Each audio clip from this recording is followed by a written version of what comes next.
hasada bace tallata kai ne, ka san tallata kai? Dan Fulani ne ya matsa da aure. To fa. An baka tarihin wani Fulatani. To. Da ya matsa da aure sai ya ce, wai ice da abokinsa kuma ya samu wani yayansa ya ce wai sai mutum wani lokaci za a yi wa mutum aure ne. To yake tambayar iyaye. Yake tambayar manya sai aka ce sai mutum ya riga. To ya nuni. Shikenan ran nan da dare in zai na kwankwasa iyayensa daki. Kwan. Muka ce waye sai ya ce rikeke ne. To fa. Rikeke kuma akwai wani mai suna rikeke da ya shigo gidan nan ya ce rikeke ne baba na gama rika. Sai aka bude aka ga dan gida ne. Wani kai ne rikeke ya ce ai na gama rika ne shi yasa na taso ku. Ce to shikenan je ka mun ji. Aka rabu da shi kwana biyu sake buga kofa aka ce ya ce rikaken nan ne. Duk iyaye basu fahimci me yake nufi ba kana ji Kabiru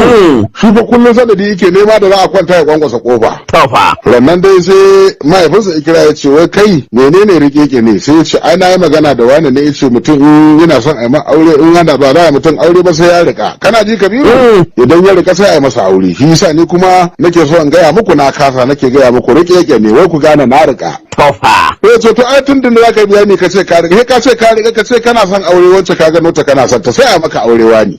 to sun lami da ita yake so ya nuna duniya wato babu shakka da alama an jima ba ga shugaban kasa mai himma da azama da zalama na ganin ya gama da kowace irin matsala al'umma irin shugaban kasa Tinubu a wannan Najeriya ba domin yanzu haka kisan matafiya a jihar Jos ya ce sai an yi tatas an yi madas kan masu wannan ta'asa abinda Garba Kora Dawakin Kudu ya zo yana jinjina a gare shi a wannan rana wallahi Kabiru alhakin al'umma zai ci gwamnati alhakin gwamnati kuma zai ci al'umma ta Alhaji Garba ka fahimci magana da nake so in gaya ma to mutumin nan ya damu da kasar nan ta zauna lafiya mu ma mutanen kirki yan Najeriya mun damu da kasar nan ta zauna lafiya baka tsammanin ba dan zaɓe ya taho bane watakila yake kokari ka a ce an gaza a fuskar tsaron na amfani da hakan wajen kayar da ku amma kai kana magana tsammani yanzu wannan abun ba yi aka yi ba dan a ci mutuncin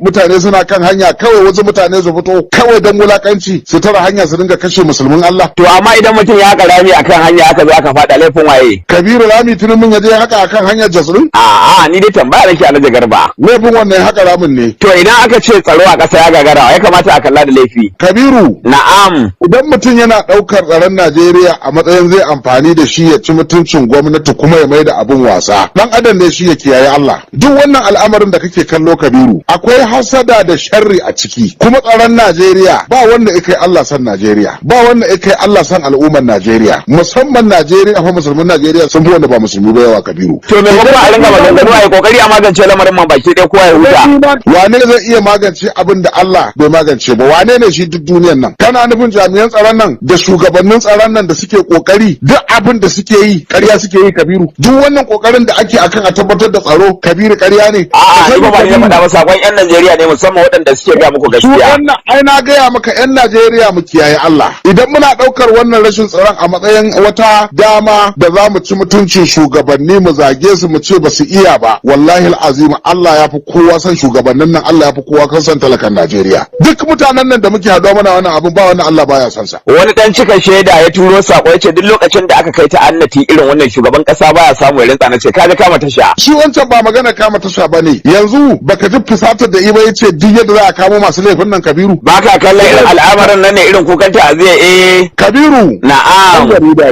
dan jarida ne kai Kabiru ka ji tsoron Allah barin ma wata tambaya Kabiru to Allah sa na sani a baya a garin Filato har masallacin Idi an kewaye mutane ko na Juma'a an musu kofar rago an kashe mutane a wannan lokaci tun duniya tana kwance lokacin Obasanjo an yi wannan ko ba ai ba ban da labari to ni ina da labari kuma ka tambayi mutanen da suke kusa da kai za su gaya maka wannan ta faru har ma shugaban kasa Obasanjo a wannan zamanin ya je ya mari gwamnan Jos kuma ya dakatar da gwamna a lokacin mu ba ma manta irin wannan abubuwan da suke faruwa na garin Jos tsakanin mutanen Jos waɗannan mutane yan kabilun Jos da mutanen Najeriya na arewacin Najeriya abin da ya shafi Bauchi Gombe Kano Katsina Sokoto duk waɗannan hanyoyi wallahi alazim wata gaba ce ta mutum da aka gina ta wadda kuma wannan gaba ba ruwan Kirista da ita ba ruwan musulunci da ita gaba ce ta jahilci gaba ce ta shirman banza shirman wofi kai dai har yanzu Alhaji Garba baka yi da gwamnatin ku ta gaza ba. To gwamnati sai ta je ta sa ai wannan abun? Kabiru. Na'am. Ka san wani haske da zan kara ma Kabiru? Dan ya kore duhu ba ni. Duk inda shugaba ya gaza, ya san ya gaza a wannan gurin kuma Allah ya san ya gaza a wannan gurin. Ya kiyaye hakkin al'umma. Kaga na fara gaya shugaban kasa ko? Duk inda talaka yake daukar masifa a matsayin rigar da zai sa ya ci tuwo, ya mai da ita sana'a, ya mai da ita abin faɗa ya ji daɗi, ya mai da ita abin ya gaya wa shugaba magana a ki shugaba. Wallahi ya jira Allah bai da sabon aiki kuma Allah mahukuncin kowa ne. Abin da yi da na faɗa kullum muka yi maganar nan da kai ina cewa ba mu kai da addu'a a Najeriya. Mu tashi da addu'a a Najeriya mu yi wa shugabannin nan addu'a. Idan ka duba kokolon shugabannin nan da zakatansu babu wanda yake zaune lafiya lau wallahi. Ba ka zamanin wani zai ce dan me ba za a yi musu addu'a an sun gaje su aje mana su koma gefen su huta su ba wanda zai iya. Kabiru idan ka ce sun gaji su aje dai wani zaka bai kuma shi wani ba yadda zai yi hana Allah iko sa ko kuma ya ce zai bar Najeriya sai yayi abin da yake so a Najeriya babu shi kowaye. Kowa kan ya karɓi mulkin nan haka yake kallo. Kowa kan ya ni ka daina wasa da tsaro. Kai ma ka daina Najeriya nan ce muku girma? Ka bari in maka gwari Najeriya ta yi mana kaɗan mamu. Taufa. Kai al'amarin da yake Najeriya bai kai wannan yake tsakanin Iraki da wannan ƙasa Isra'ila ba ko ya kai? Kan yana ta muku gilu-gilu ne. Kabiru bari in maka gwari. Allah na kowa ne. Allah kuma mai mulka kowa ne. Lokacin da Allah ya halarci Fir'auna bai gaya wa kowa dalilin da yasa ya halarci Fir'auna ba. Kana jin wannan Kabiru? Da ka ta yi shiga shedan ma. Lokacin da Allah ya halarci shedan shine mukusancin sa fiye da kowa a baya. Kana ji Kabiru? Allah ya zo ya annabi Musa da dan uwansa. An yi wannan ko ba a yi ba? Haka yake Alhaji Garba. Annabi Musa ya tashi yana kokawa Allah. Annabi Musa ya ce ka yi hakuri tashi ka bar garin ma. An yi wannan ko ba a yi ba? Haka yake. Duk Allah ya yi wannan ne saboda mu. Dan ilimi ya same mu ba tare da mun tafi neman wani abu ba. Kuma wannan abu in bai zama mana darasi ba. Kullum sai mun dauki ka daina maganar shugabannin nan akan tsaro. Wallahi Kabiru da ka je kusa da shugabannin nan akan tsaro in kana wannan maganar da kai da masu sauraro. Wallahi alhakin shugabannin nan zai kama dan adam. A'a ni fa sallau da sako aka bani isar Alhaji Garba. Ai ka isar da sakonka kuma ka bari maka wa'azi. A'a kai mun da bayani ni ma su ji. Bale masa wa'azi kowaye. Ka bari yanzu da ka je da kai maka magana akan hadarin ruwa da ya samu a nan ba da nisa ba nan jihar Neja ko bai samu ba mutum 100 da wani abu ne suka halaka a cikin ruwa wasu ma bacci suke yi a dakunan su Allah ya turo ruwa da ɗakin da kayan ɗakin da suto na abinci da mutanen ciki ka duba basira da kokari da daraja irin ta dan adam Allah ya hada ya tafi da su akwai mutumin da ya rasa mutum 9 mutum da ya gani duk iyalinsa ne sun tafi dan Allah Kabir ku daina wasa da tsaron nan dan Allah ne su daina Alhaji Garba harkar tsaro a Najeriya dubu kokari na jami'an tsaron na jihar Kano dubu abin da ya faru jiya iya kokarin sun yi kafa abin ya faru ni tsakani na da jami'in tsaro ba zargi kuma dan Najeriya ina ba shawara idan na zargin jami'an tsaro sun kasa aiki kuma inda wani ba abu a gilli da ba jami'an tsaro ake dora ba gwamnatin ta ku ake dora cewa kun gaza shugaban kasa ne zai sa yi nufin ya tafi jeji ai an ce ba su kayan aiki isasshe ba jami'an tsaro ne ban ba su kayan aiki ba da karancin bullet to albishirin ka Kabiru gora farija duk abin da muka tarar mun dora na gyara akan aikin tsaro babu wani jami'i da zai fito ai ga Christopher Musa nan ga ministan tsaro nan ga Adibeza nan kowa yana faɗar irin kokarin da shugaban kasa yake akan tabbatar da tsaro ka san me yasa na fusata nake maka wannan faɗan a'a duk wanda iwa gurgu dariya wallahi sai ya haifi gurgu ban gane ba idan kai wa makaho dariya zaka haifi makaho idan kai wa kuturu dariya zaka haifi kuturu in kai wa matalauci dariya zaka koma matalauci tofa duk abin da ka gani tsakanin da mutum da Allah ka kiyaye Allah da sa baki da wani gilli da shigo da fitina dan duniya ta lalace karka bada wannan gudunmawar Kabiru kai ka ga wannan al'amarin ya fara a zahiri ba almara ba ce Allah ka tsare mana Najeriya Allah ka tsare mana Najeriya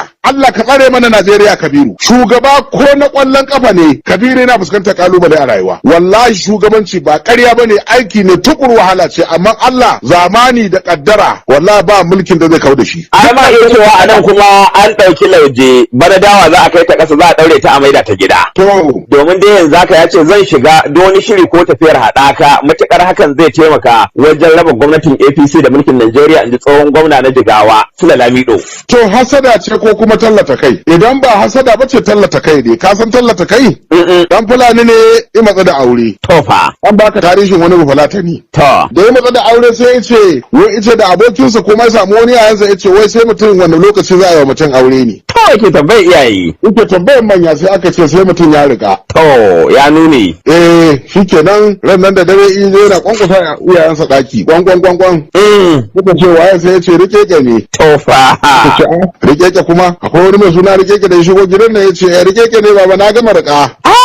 sai aka bude aka ga dan gida ne ce wani kai ne rikeke ya ce ai na gama rika ne shi yasa na tafa ku ce to shikenan je ka mun ji aka rabu da shi kwana biyu sake buga kofa aka ce ya ce rikaken nan ne duk iyaye ba su fahimci me yake nufi ba kana ji Kabiru shi fa kullun sanadi yake nema da za a kwanta ya kwankwasa kofa rannan dai sai mahaifinsa ikira ya ce wai kai menene rikeke ne sai ya ce ai na yi magana da wani ne ya ce mutum in yana son a yi aure in yana ba za a mutum aure ba sai ya rika kana ji Kabiru idan ya rika sai a yi masa aure shi yasa ni kuma nake so in gaya muku na kasa nake gaya muku rikeke ne wai ku gane na rika ya ce to ai tun da za ka yi bayani ka ce ka rika ka ce ka rika ka ce kana son aure wacce ka gano ta kana son ta sai a maka aurewa ne to sun lalami da ita yake so ya nuna duniya ba gane ba ai bai mutu ba yana nan ya gama gwamnati ba a hudda komai da shi a Najeriya tun da ya gama gwamnati ba kuma gwamnati da shi ba to ina ga yan Najeriya fa rikeke ne ina nan ya kamata a gane rikeke yana jigawa ai rikeke ne na jigawa Kabiru Alhaji Garba ku ciyayi mutanen nan hada karfi suke da karfe a kwano guda ni fa barin gaya ma wata magana ni ban dauki maja a matsayin wasa ba ban dauki wannan gangan ko a matsayin wasa ba ko baka gane ba Kabiru amma babu tsuntsu ba tarko za su tashi za su noma tashi da kota kenan ka san dalilin da nake da shi za su shekara a gona su kare a ma'auna ka san dalilin da nake da shi Kabiru a'a daga tsohon gwamna a cikin su ya tsohon mataimakin shugaban kasa ko wato za mu ce ta da mu je mu dukkan su sun taba mulki sun san mulki kowa ya rike jiharsa a lokacin da yake mulki a kowane zai juya shi to haka ko ciyaman na lokar gama yake jin kansa ko to su sun san meye shugaban kasa mutanen nan fatinin bane ya kyale su kawai ba dan tunin ba dan siyasa bane kowane yana da laifin da zai shekara 100 a kurkuku da ya kusa musu tarko da fama to me dalilin da za a bar su suna hada fitina a kasa to amma demokuraɗiyya ake yi Kabiru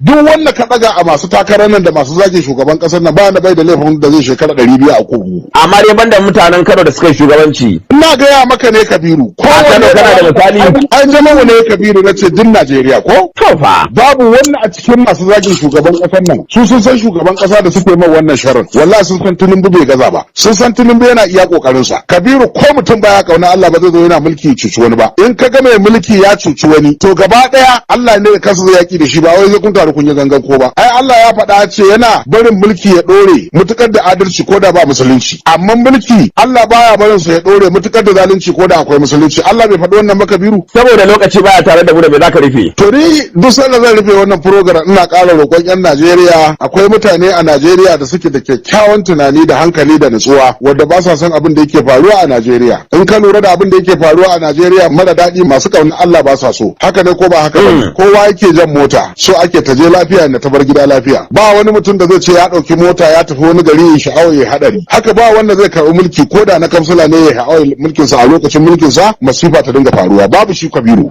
to mutane na gari muna roƙo a ci gaba da addu'a duk mutumin da yake ƙaunar ci gaban Najeriya ta zauna lafiya don Allah ya dage da shugabanni addu'a mu yi shugabanni addu'a in Allah ya ga dama zai canza shugabannin nan ba sai an tare ana zagin su ana gaya musu magana ba in Allah ya yi za su dore amma dai ina gaya maka duk masu taron nan ba wannan Tinubu baya kallon sa da ƙwayar ido rau yana kuma yi dariya